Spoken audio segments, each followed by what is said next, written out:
Baik, selamat malam Bapak, Ibu, dan saudara-saudari yang terkasih. Apa kabarnya KTM Jambi? Luar biasa. Luar biasa. Luar biasa ya.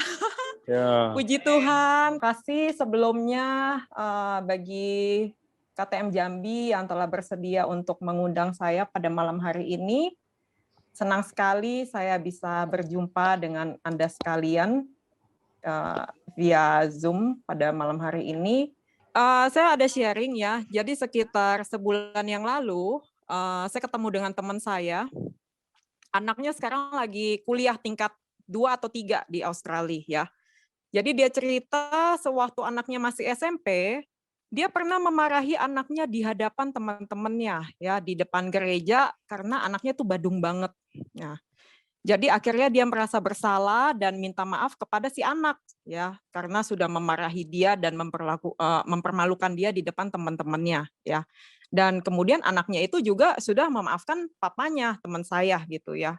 Nah, tapi beberapa tahun berlalu dan teman saya itu setiap kali teringat peristiwa dia memarahi anaknya, dia kembali terus-terusan merasa bersalah. Dan dia terus-terusan meminta maaf sama si anak karena takut si anak itu mengalami luka batin. Dan hingga sampai bulan lalu pun dia cerita, dia masih minta maaf sama anaknya.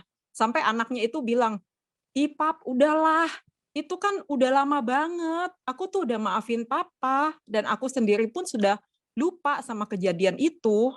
Udahlah, pa." Nah, tapi si papa itu selalu harus merasa harus terus-terusan minta maaf sampai dia udah pergi pengakuan dosa, dia sudah berdamai dengan si anaknya gitu ya. Nah, kemudian ada seorang temannya mengatakan bahwa kamu sudah minta maaf sama Tuhan, kamu sudah bertobat ya, kamu sudah minta maaf sama anakmu. Kamu sudah maafkan dirimu sendiri belum? Kemudian ya teman saya kaget gitu loh. Hah? Jadi saya harus minta maaf ke diri saya ya? Dari kejadian itu, ya, saya menyadari bahwa manusia itu lebih mudah untuk minta maaf ke orang lain daripada ke diri sendiri. Pada saat ini saya akan membawakan materi tentang berdamai dengan diri sendiri dari rasa bersalah dan rasa malu. Saya percaya orang yang berani terbuka dan rendah hati di hadapan Tuhan akan memperoleh kedamaian batin yang sejati. Ya. Jadi untuk bahan-bahan pada malam hari ini ya sebagian besar saya kumpulkan sumber-sumbernya itu kebanyakan dari tulisan-tulisan para imam, para katekis atau penulis buku rohani dan pengajar yang ada di Amerika ya. Jadi itu banyak link-linknya itu semuanya ya. Kalau misalnya mau baca-baca nanti saya juga bisa kasih ya. Ada juga dari beberapa sumbernya juga yang dari Indonesia punya ya.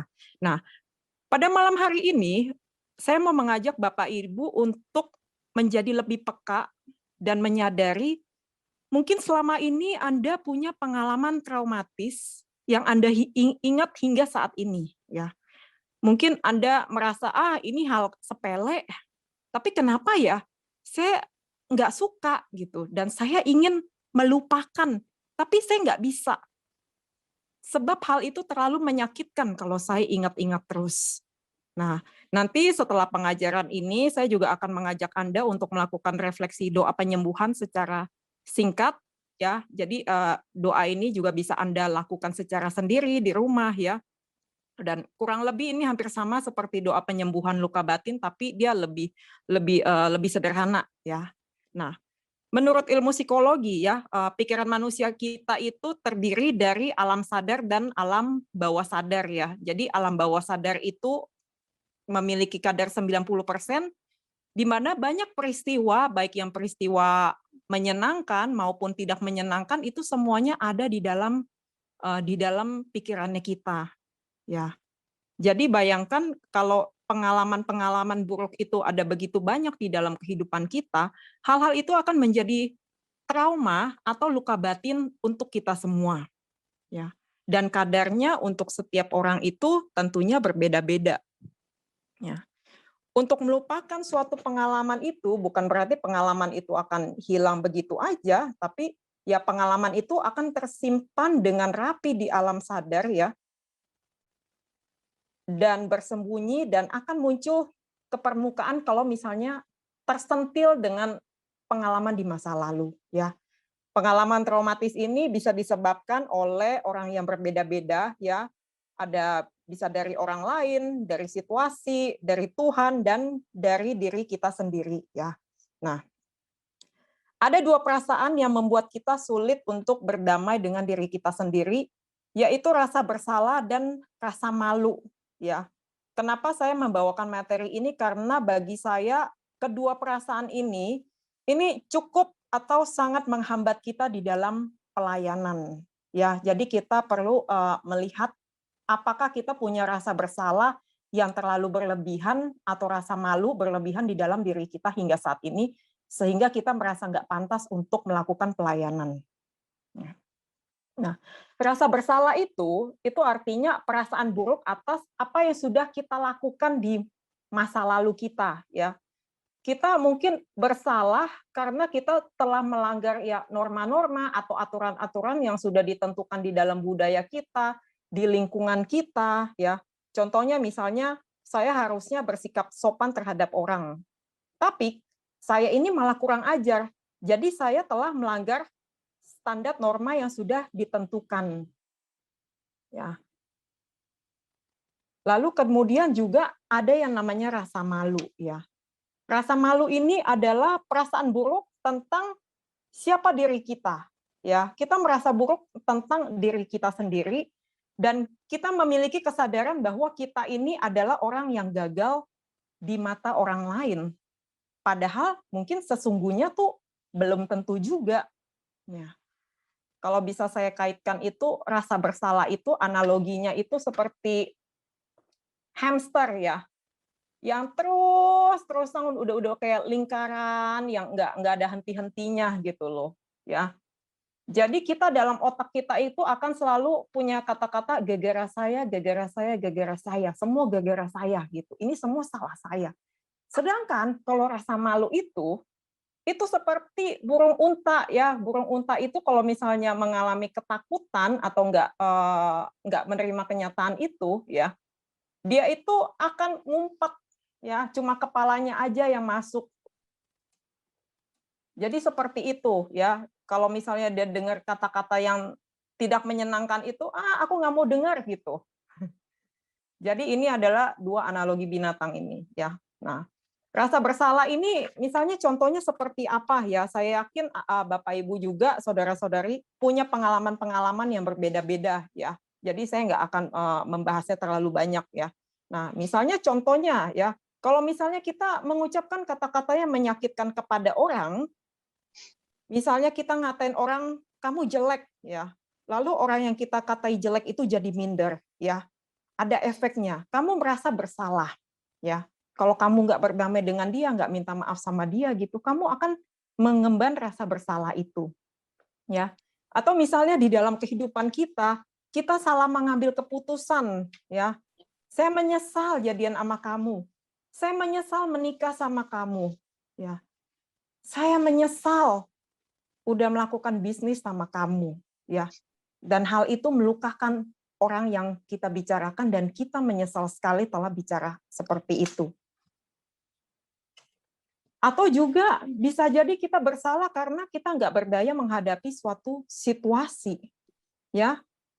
Misalnya pada saat orang tua kita, salah satu orang tua kita meninggal, ya, kita bisa menyalahkan diri kita.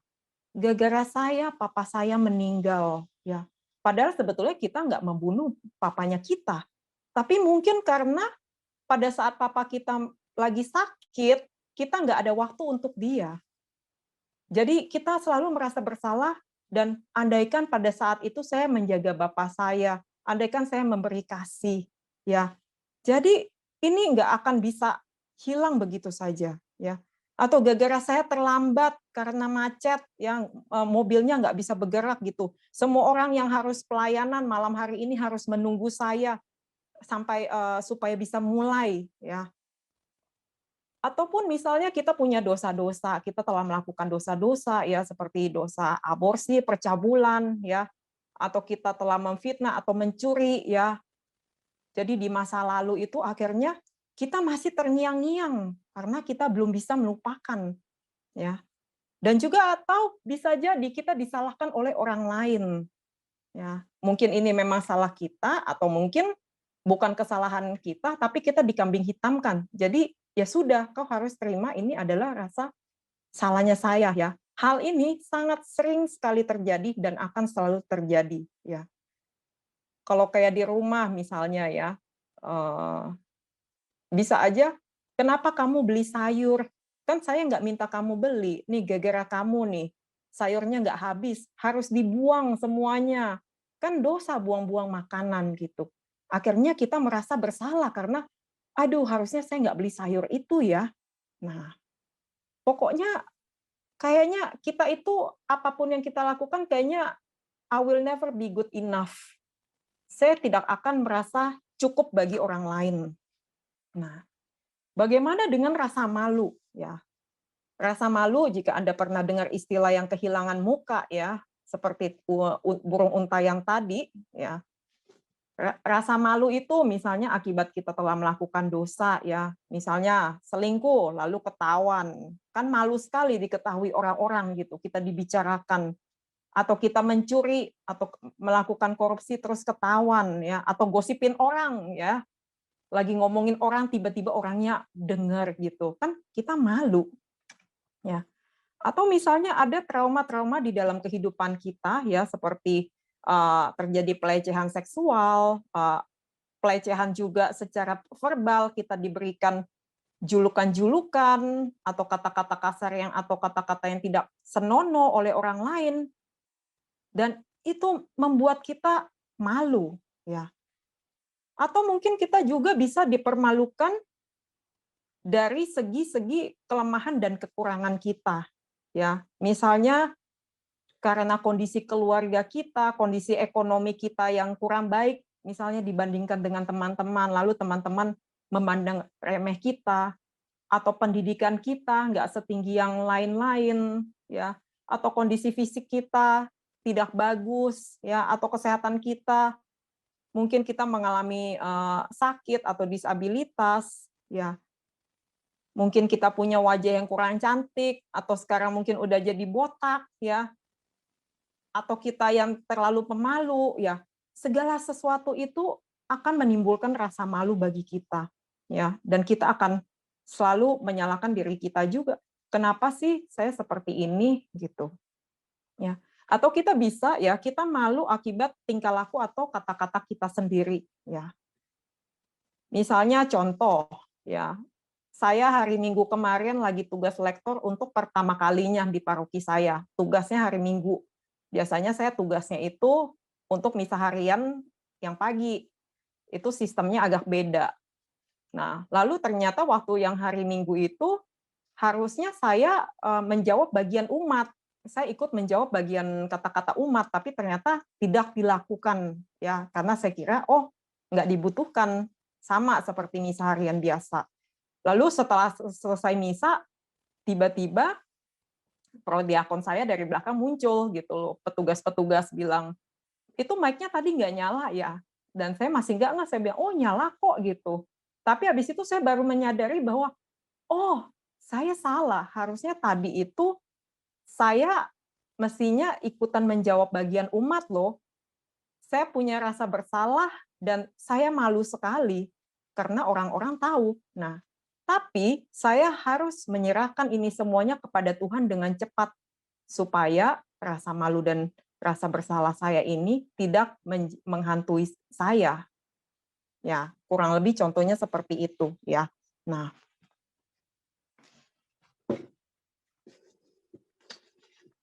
dan tentunya di dalam diri kita itu senantiasa ada dua suara yang berbisik kepada kita ya.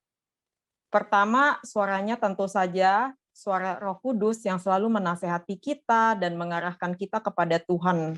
Sedangkan suara yang satu lagi adalah suara setan yang menarik kita untuk berpusat, supaya kita bisa berpusat pada diri kita sendiri ya. Jadi kata-kata yang kita ucapkan dan pikiran kita ini punya dampak yang sangat besar, lebih daripada yang bisa kita bayangkan. Ya. Jadi suara yang kita pilih untuk didengarkan dapat mempengaruhi cara kita melihat diri kita sendiri. Ya. Jadi ini ada beberapa hal yang perlu diperhatikan dan akan menjadi sumber kekuatan kita juga, ya. Tuhan mengetahui setiap dosa kita dan Dia masih memanggil kita dengan nama kita. Oke. Lalu, yang kedua, setan mengetahui nama kita tetapi memanggil kita dengan dosa-dosa kita. Jadi, mana suara yang akan kita dengar? Biasanya kita cenderung dengerin suara si setan ya. Nah, tapi kita perlu ingat dalam peristiwa penyembuhannya Petrus dulu ya. Pada saat Petrus menyangkal Yesus sebanyak 3 kali, pada saat itu dia merasa berdosa, bersalah luar biasa. Ya, dia menyalahkan dirinya hingga akhirnya ya Yesus menghampiri dia dan dia memanggil nama Petrus. Simon anak Yohanes, apakah engkau mengasihi aku lebih dari mereka ini? Di sini Yesus memanggil Petrus dengan nama, bukan memanggil dia dengan dosa dia yang telah menyangkal Yesus ya. Dan karena Petrus menjawab, benar Tuhan, engkau tahu bahwa aku mengasihi engkau. Di saat itulah Petrus mengalami penyembuhan sebanyak 3 kali sesuai dengan apa yang dia sangkal sebanyak 3 kali. Ya. Begitu juga dengan kita semua, kita senantiasa itu punya banyak dosa-dosa dan Tuhan itu tahu, tapi Dia masih memanggil kita dengan nama kita. Kalau misalnya yang manggil kita itu dengan dosa-dosa kita, kita sudah tahu bahwa itu bukanlah suara Tuhan. Nah, lalu yang kedua, Tuhan memanggil kita lebih tinggi melalui segala sesuatu yang telah kita lakukan. Jadi ini dalam arti, walaupun kita sudah melakukan begitu banyak dosa, tapi Tuhan masih mengharapkan kita untuk melakukan hal-hal yang luar biasa.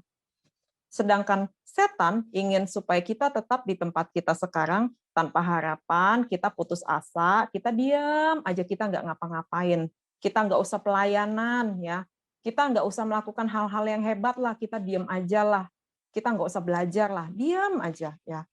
Nah, masih kembali pada penyembuhan Petrus.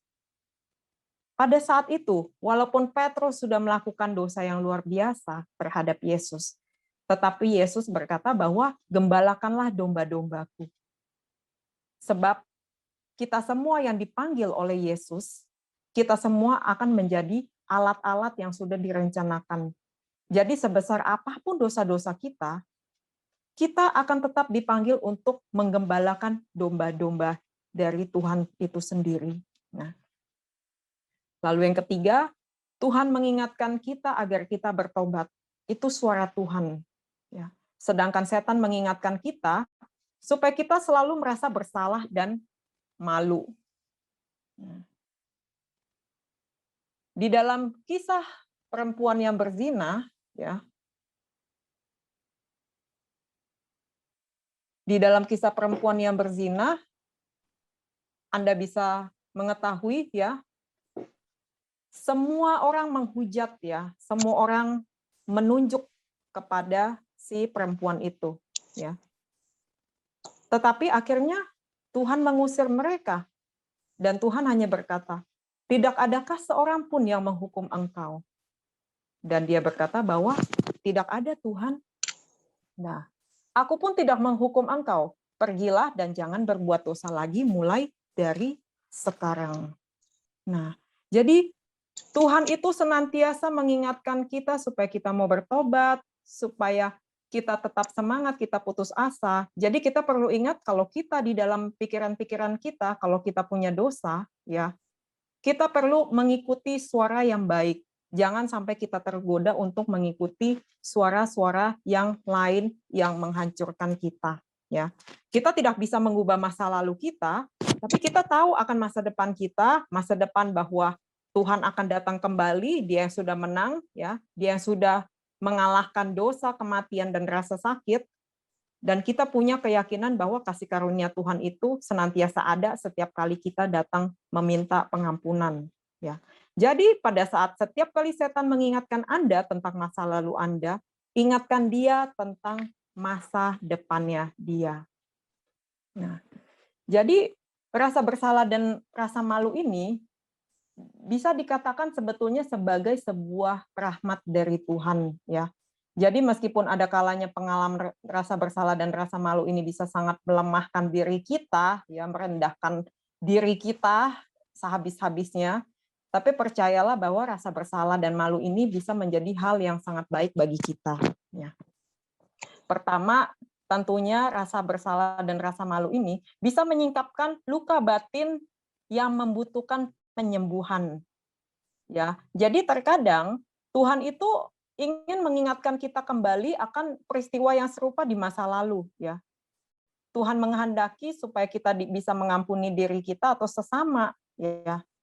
Misalnya contoh, dulu ada seorang anak yang waktu dari kecil itu dia dibesarkan dengan orang tua yang menggunakan tangan kiri, ya, alias kidal, ya. Jadi anak itu ngapa-ngapain itu pakai tangan kiri terus, nulis pakai tangan kiri, ya, main pakai tangan kiri, tapi akhirnya dia setengah mati dia belajar menggunakan tangan kanan. Nah, lalu kemudian pada saat sudah agak besar sedikit, pada saat SD, dia bermain badminton dengan temannya, ya. Temannya itu marah sama dia, temannya mempermalukan dia di hadapan orang-orang, ya. Temannya bilang, "Aku nggak mau main sama kamu, karena kamu kidal." Betapa menyakitkan hati itu, ya, betapa menyakitkannya. Lalu akhirnya teman-teman sekelasnya itu melindungi dan menghibur si anak kidal itu, dan apa yang terjadi pada saat anak itu menerima bahwa Tuhan, saya kidal tapi saya mau belajar menggunakan tangan kanan, akhirnya dia menggunakan kedua tangannya itu dan itu menjadi berkat. Lalu kedua juga rasa bersalah dapat membuat seseorang itu mengetahui perbedaan antara yang benar dan yang salah, ya.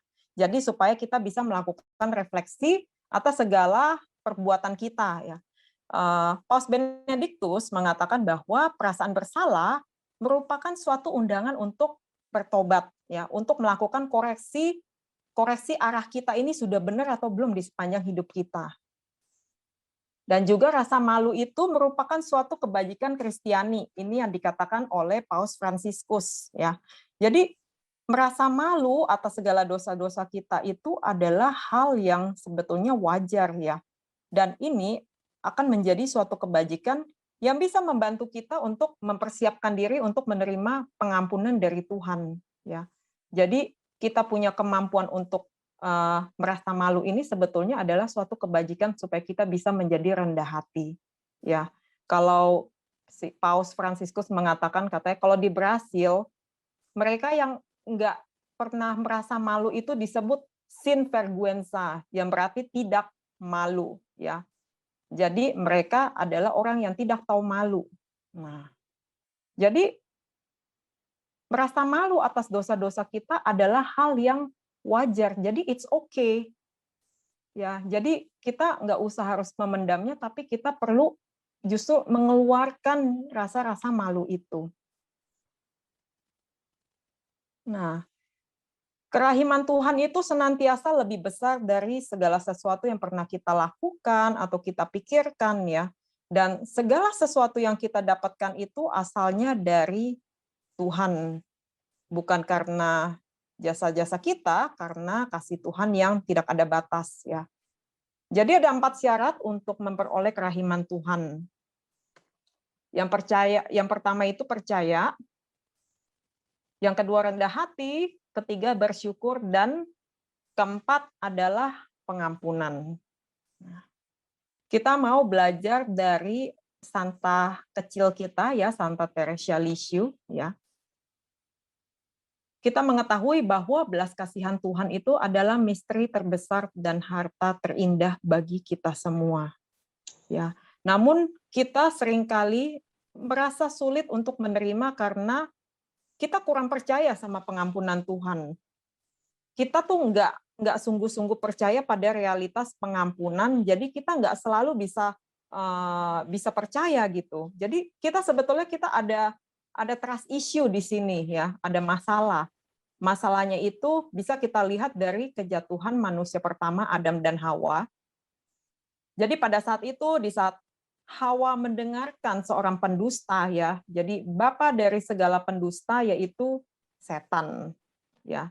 Jadi setan, yaitu si ular itu, dia berkata, sekali-sekali kamu tidak akan mati, tetapi Allah mengetahui bahwa pada waktu kamu memakannya, matamu akan terbuka dan kamu akan menjadi seperti Allah, tahu tentang yang baik dan yang jahat.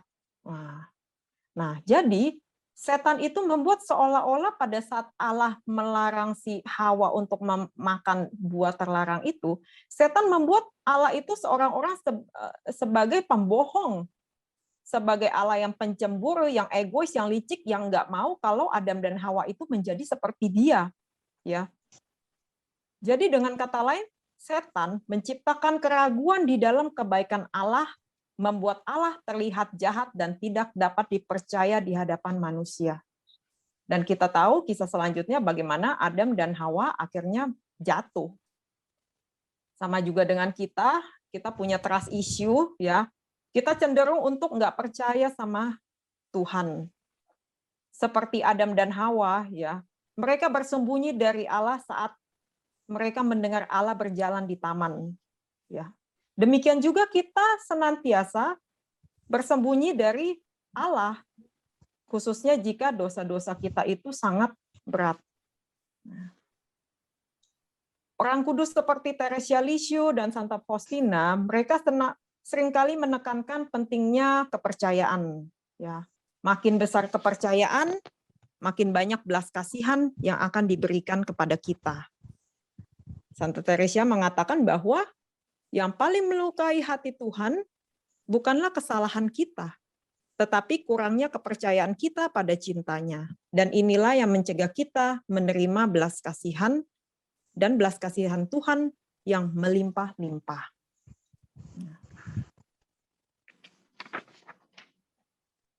Lalu yang kedua, soal kerendahan hati, ya. Allah menentang orang yang congkak tetapi mengasihani orang yang rendah hati, ya.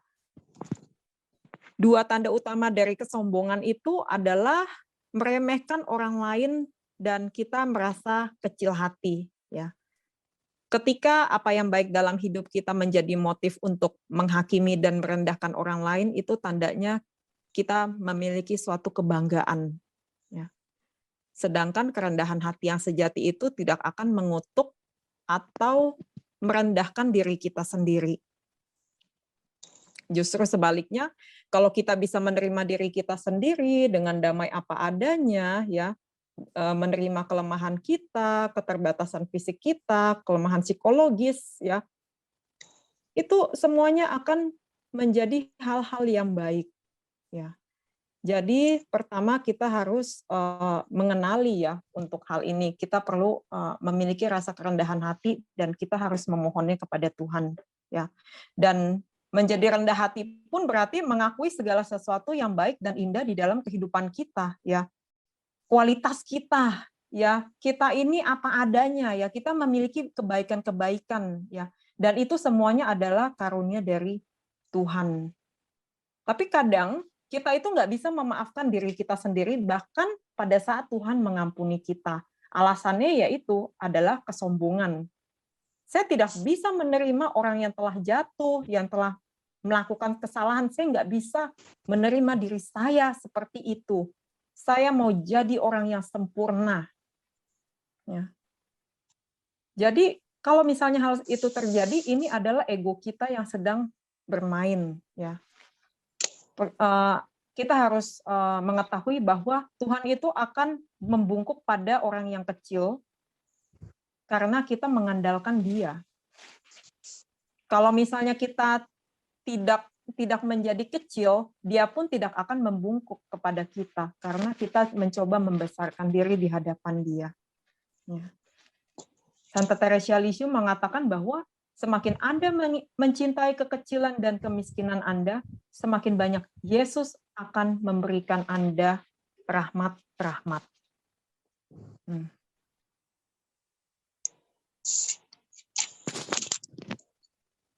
Lalu yang ketiga, ya, untuk syukur, ya. Di dalam Injil Yesus berkata bahwa Dia yang memiliki akan lebih banyak diberikan, dan dia akan memiliki kelimpahan. Tetapi dari dia yang tidak, apapun yang dimilikinya akan diambil. Ada rahasia kecil ya di dalam kehidupan rohani ini. Kalau misalnya kita senantiasa mengucap syukur ya, semakin banyak Tuhan memberi ya. Bahkan saat hidup kita merasa nggak sempurna, bahkan ketika kita tidak punya semua yang kita butuhkan atau kita inginkan, tetapi semakin kita mengucap syukur kepada Tuhan, semakin terbuka hati kita untuk menerima lebih banyak lagi belas kasihan Tuhan. Lalu yang keempat ya, ada pengampunan ya. Tuhan mengatakan bahwa ya, jika engkau tidak mengampuni, Tuhan tidak dapat mengampuni Anda ya. Berbahagialah orang yang penuh belas kasihan, karena belas kasihan akan ditunjukkan kepada mereka ya. Jadi kita perlu belajar untuk berbelas kasihan. Semakin kita penuh belas kasihan dengan saudara dan saudari kita dan diri kita sendiri, maka semakin besar kemurahan hati Tuhan itu untuk kita ya. Kalau kita ingat ya, kisah si anak hilang,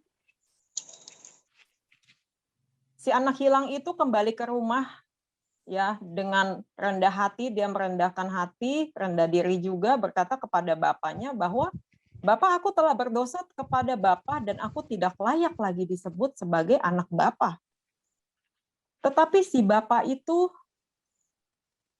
tidak menyebut dosa-dosanya dia. Ya. Si Bapak itu menerima si anak yang hilang itu dengan penuh kasih, menerima anak bungsunya itu dengan penuh kasih. Itulah kuasa pengampunan. Sama juga dengan Santa Teresia Lisieux, ya, waktu dia kecil dulu, di saat dia melakukan dosa-dosa, dia itu akan berkata bahwa, Bapak, saya nggak sempurna, saya melakukan banyak hal-hal yang konyol, tetapi Anda tahu betapa saya mencintaimu. Dan ketika saya melakukan sesuatu yang konyol, saya meminta Anda untuk menghukum saya dengan ciuman. Jadi, betapa Teresia Lisieux sangat dengan penuh cinta, dengan penuh kasih, dengan kekecilannya itu memohon pengampunan. Nah, bagaimana cara kita berdamai dengan diri kita sendiri ya? Ya. Pertama, kita perlu untuk melakukan yang namanya sakramen taubat ya. Karena dosa seringkali meninggalkan luka yang mendalam di dalam hati kita ya. Di saat kita merasa kita ada buat salah dengan perbuatan kata-kata dan pikiran, kita perlu mengakukan dosa-dosa kita ya. Kita perlu mengakuinya, kita juga perlu mengetahui dan berjanji bahwa kita tidak akan mengulanginya lagi ya. Saya mau tanya, sejauh ini suara saya kedengaran nggak ya? Aman. Halo, kedengaran ya? Oke. Ya. Nggak putus-putus ya? Lancar. Oke, aman. Thank you. Ya, oke. Ya, jadi kita perlu mengakukan dosa. Kita bukan cuma mengakukan ya. Kita memang harus mengakuinya bahwa kita berdosa. Kita harus tahu dan kita berjanji tidak akan mengulanginya lagi. Ya, karena itu akan memberikan kita kebebasan batin. Ini adalah kuncinya. Puji Tuhan kalau misalnya kita sudah melakukan sakramen tobat ya. Sebab Tuhan itu tidak ingin menghukum kita karena dosa-dosa kita ya. Dia justru mau mengampuni dan membebaskan kita ya. Jadi dia tawarkan kesempatan ini di dalam sakramen pengakuan dosa tapi nggak pernah paksa kita. Ya. Jadi sebetulnya bisa dikatakan bahwa tidak ada dosa yang tidak dapat diampuni ya. Jadi satu-satunya yang tidak diampuni itu adalah dosa yang kita nggak minta ampun. Kalau misalnya kita, let's say, kita menghujat Roh Kudus dan kita tidak minta ampun, ya itu, ya dosanya langsung syung masuk neraka, itu udah VIP kelas itu, ya. Tapi kalau misalnya ternyata kita menghujat Roh Kudus dengan kita nyari dukun, kita menyembah berhala, tapi sebelum kita mati kita mohon ampun, Tuhan itu akan mengampuni segala dosa-dosa kita, meskipun sebelumnya kita pernah menghujat Dia. Ya. Jadi Tuhan lebih ingin kita menyambut kita sebagai anak-anaknya, ya. Jadi Dia itu tidak akan menahan kita pada masa lalu kita, tetapi ya seperti Mazmur ya, sejauh timur dari barat, demikian dijauhkannya daripada kita segala pelanggaran kita semua. Lalu, cara berdamai dengan diri kita sendiri yang kedua adalah sadar kalau kita ini bukan orang yang sempurna. Kalau misalnya kita ya melihat segala kehidupan kita dari dulu, kita bisa lihat betapa kita tuh nggak sempurna, seperti butiran-butiran debu yang menempel di cermin. Ya, kita mau ngelap cerminnya sesering apapun, sebersih apapun, nanti debu-debu itu pasti akan kembali menempel. Itu juga seperti ketidaksempurnaan kita. Ya, kita akan seringkali terjatuh dan itu akan terjadi, ya. Tetapi Paus Fransiskus mengatakan bahwa seseorang tidak dapat tumbuh jika ia tidak berani menerima kekurangannya. Jadi kita harus dengan berani menerima kekurangan bahwa kita ini bukan manusia yang sempurna.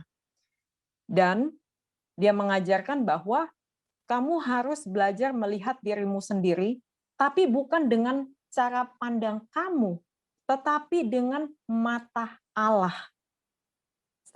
Menggunakan mata Allah di surga untuk melihat dirimu sendiri, mata Allah yang mengetahui segala kesalahanmu, dan Dia yang paling mencintaimu.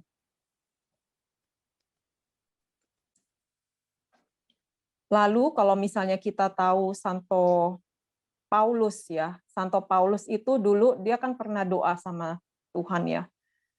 Tuhan tolong ambillah ini duri yang ada di dalam dagingku ini. Dia minta untuk dicabut ya, duri di dalam dagingku. Tapi Tuhan mengatakan bahwa tidak ya, karena cukuplah kasih karuniaku kepada engkau ya. Jadi dia mengatakan bahwa ya, aku akan senang dan bersukacita di dalam segala kelemahan-kelemahanku, di dalam siksaan, di dalam kesukaranku ya. Oleh karena Kristus, sebab jika aku lemah, maka aku kuat. Jadi Santo Paulus pun dia menerima, akhirnya yang awalnya dia tidak mau menerima, akhirnya dia menerima bahwa jika saya lemah, maka saya akan kuat karena Tuhanlah yang menguatkan saya.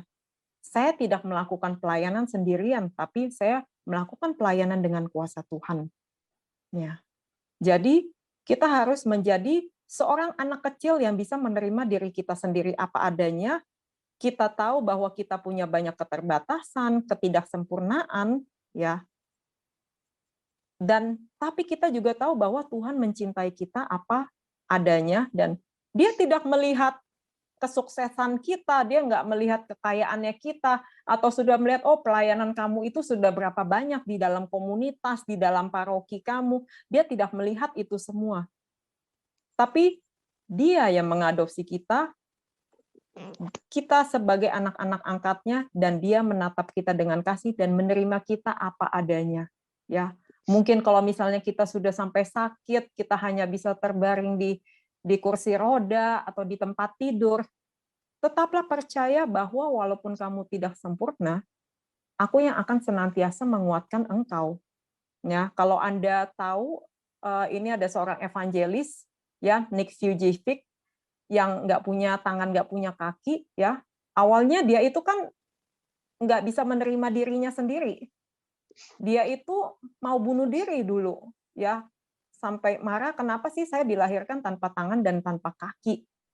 Tapi akhirnya dia dikuatkan dan dia berserah kepada Tuhan dan mengatakan bahwa Tuhan, aku lahir ini pasti aku ada tujuannya gitu. Tolong pakailah aku, dan akhirnya luar biasa Tuhan malah menjadikan dia sebagai alat yang luar biasa untuk memberitakan Injil di seluruh dunia, dan itu luar biasa sekali. Ya. Lalu tentunya ya Yang ketiga adalah jangan berputus asa dan merasa diri nggak berguna hanya karena kita melakukan beberapa kesalahan. Ya, kalau misalnya Anda ingat kisah si Rahab di dalam Perjanjian Lama, ya, dia adalah seorang pelacur yang bertobat dan kembali kepada Tuhan. Ya, jadi dia yang dulu menolong si Yosua pada saat Yosua itu merobohkan tembok Yeriko. Ya, dan dikisahkan sebetulnya Yesus itu adalah keturunannya. Itu di dalam Injil Matius, di dalam genealoginya Yesus, itu tidak malu dituliskan list nama Rahab ada di situ, ya. Jadi melihat dari kisah ini, ya, intinya adalah masa lalu kita seberapa kelamnya itu tidak akan mencegah Tuhan untuk memakai kita melakukan hal-hal yang besar baginya di kemudian hari, ya. Tuhan tentunya akan memurnikan kita, ya, bukan demi kebaikan kita, tapi juga demi kebaikan orang yang akan kita layanin. Tuhan akan pakai masa lalu Anda untuk menyembuhkan orang lain yang mengalami masalah yang sama. Sehingga kalau dulu kita pernah mengalami dosa ini dan kita bertobat, pada saat kita bertemu dengan orang yang mungkin mengalami dosa yang sama dengan kita bisa kuatkan dia, kita bisa memahami dia, kita punya rasa empati. Bukan menghakimi dia, tapi kita akan menolong dia, ya, dan membantu bagaimana supaya dia bisa keluar dari rasa keputusasaan itu. Ya, jadi intinya adalah kita bisa melihat bahwa Tuhan itu bisa menulis lurus dengan garis yang bengkok. Ya. Jadi kalau misalnya Anda sudah mulai lelah dengan rasa gagal dan rasa rapuh, ingat bahwa Tuhan itu nggak pernah lelah dan bosan untuk mengampuni kita. Justru kitalah yang biasanya terkadang lupa untuk memohon ampun. Ya. Lalu tentunya juga jangan lupa kita harus bertanggung jawab, ya. Dengan bertanggung jawab itu kita itu bersedia untuk menerima konsekuensi. Kita mau menerima segala tindakan-tindakan kita atas segala kesalahan kita, bahwa kita tahu kesalahan kita di masa lalu itu telah mendewasakan kita sehingga kita bisa lebih kuat dan lebih mampu menghadapi kenyataan. Dan ini adalah bagian sangat penting supaya menjadikan kita manusia yang dewasa. Dan yang kelima itu adalah mengampuni, ya. Kita perlu bersabar dan mengampuni diri sendiri sebab berdamai itu adalah suatu proses. Ya. Jadi dalam beberapa hal, ya, mengampuni diri sendiri itu sama sebetulnya dengan mengampuni orang lain yang sudah melukai kita, ya. Tapi memaafkan itu ya bukan berarti kita nggak merasakan sakit lagi, ya. Tetapi rasa sakit atau kegagalan yang kita rasakan ini akan diubah dengan cara yang sama, ya. Nanti Tuhan akan mengalirkan segala kuasa-kuasa penyembuhan supaya kita bisa berdamai dengan diri kita sendiri, ya. Jadi pada saat kita pun punya rasa sakit, rasa malu, rasa berdosa, ya, rasa bersalah, persembahkan itu sebagai silih kepada Tuhan, ya. Tuhan, saya mengakui, saya mohon ampun kalau saya pernah melakukan salah. Jadi aku persembahkan ini dengan sengsara-Mu di kayu salib. Tolong Tuhan bantu saya, karena saya nggak sanggup dengan kekuatan saya sendiri, ya. Jadi kita perlu menerima diri sendiri, ya, dengan mengampuni segala sesuatu yang terjadi di masa lalu, ya. Tuhan akan mengubah segala sesuatu menjadi suatu kebajikan yang mengarahkan kita kepada kerendahan hati dan kepada pertobatan, sehingga kita bisa melayani Tuhan dan sesama dengan sepenuh hati. Ya, saya punya satu sharing yang menurut saya cukup banyak sebetulnya saya dengar dari orang-orang yang melakukan pelayanan. Ya, ada seorang gadis. Gadis ini dulu dia pernah melakukan dosa perselingkuhan. Ya, jadi dia menjadi selingkuhannya orang dan akhirnya ketahuan sama keluarga yang pihak laki-laki, ya. Akhirnya gadis itu merasakan rasa malu dan rasa bersalah yang luar biasa. Nah, kemudian akhirnya selang beberapa tahun kemudian dia mengemban rasa malu, lalu dia ikut retret, retret awal, dan disitulah dia mengalami pertobatan. Dia baru merasakan bahwa, oh ternyata saya bersalah sekali Tuhan. Nah, kemudian pada saat dia melakukan mengikuti sakramen tobat, dia mengalami rasa sukacita sebab dia merasa seperti ada beban yang diangkat.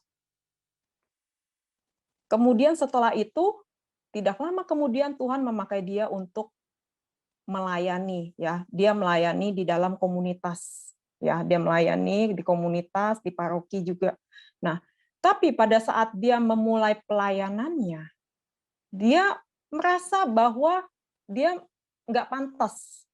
Tuhan, kok kayaknya saya nggak pantas ya untuk melayani Engkau. Aku ini adalah orang yang berdosa, Tuhan. Masih banyak orang-orang yang lain itu orang-orang yang suci di luar situ, Tuhan. Kenapa kok pakai saya? Kok pakai orang lain aja lah, udahlah. Aku mendingan hidupnya biasa-biasa saja, ya. Lalu kemudian Tuhan kembali memproses dia dan ternyata masa lalu dia itu belum bisa berdamai dengan orang-orang di sekitarnya. Dia punya rasa malu di mana dia takut untuk dihakimi orang. Jadi kemudian dia berdamai lagi dengan situasi itu. Dia mengampuni situasi di mana dia menerima rasa malu itu, ya. Lalu kemudian Tuhan kembali memproses dia bahwa dia masih merasa nggak pantas, dan ternyata dia masih belum bisa menerima dirinya sendiri, ya. Hingga akhirnya dia bisa sungguh-sungguh menerima dirinya sendiri apa adanya, dan dia bisa melakukan pelayanan, ya. Jadi saya melihat bahwa Tuhan memakai orang-orang yang berdosa, ya, tidak peduli sekelam apapun masa lalu, seberapa memalukan, mungkin dulu pernah melakukan dosa aborsi, atau dosa perzinahan, atau pernah melakukan pembunuhan, atau pernah melakukan penyembahan berhala, tapi jika Tuhan sudah katakan bahwa aku akan menggunakan engkau menjadi alatku, segala dosa-dosa yang besar itu hanyalah seperti setetes air di dalam samudra laut yang akan dihilangkan begitu saja, ya. Jadi yang saya mau katakan adalah orang kudus punya masa lalu, tetapi orang berdosa punya masa depan. Jadi saya berharap bagi kita semuanya, kita di dalam komunitas ini, kita bisa saling topang-menopang. Jika ada teman kita yang mengalami kejatuhan, marilah kita bersama-sama untuk bangkit kembali. Kita mau menjadi alat-alat Tuhan, dan kita mau berdamai dengan diri kita sendiri. Ya, Tuhan memberkati.